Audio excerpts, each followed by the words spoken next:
Aggro Drift, or Aggro Jawumph.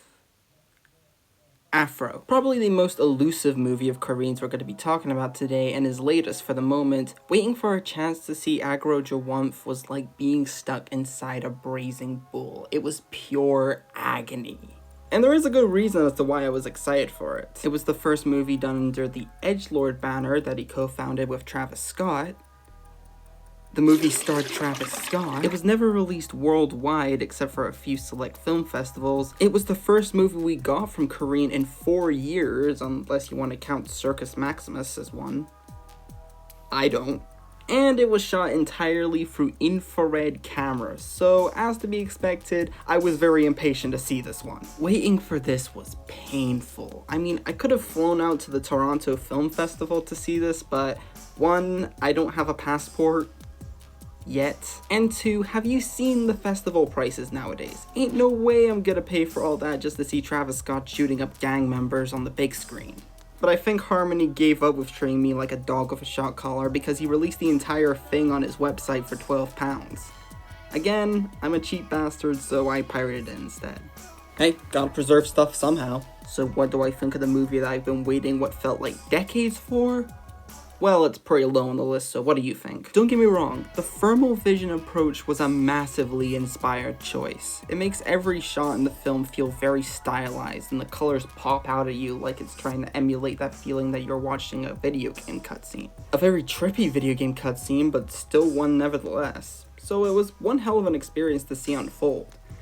But at the end of the day, it just feels like any other modern action thriller, just with Korine's signature what's a story method. What's a computer? There's a lot of talks about revenge, there's a family that gets little to no screen time, and its only driving point is that big name you recognize because Korine likes Fortnite, I don't know. Even with the infrared, the entire movie looks unbelievably cheap, which I get was the point, but I swear half of these masks were just added in post. It's very directionless with where it wants to go with what little story it had. Hell, the movie doesn't even end as it just stops. And the dialogue is... I must always retrieve my money. It is the only thing that matters. I will walk through hell. It is the currency that provides life, and money is what buys freedom. I will travel amongst ghosts and killers and demons and more demons. Those wishing to do me harm, but I have no fear. Let's just say that choices were made and just leave it at that.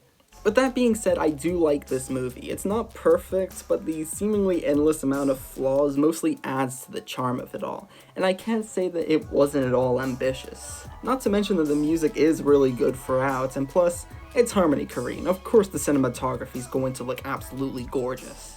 And I honestly wouldn't be that salty about this film if it wasn't for the fact that I had to wait nearly a year to see this. But I am, and you can't do anything about it. There's a shot of a rabbit. That's my favorite animal. Screw this, next entry.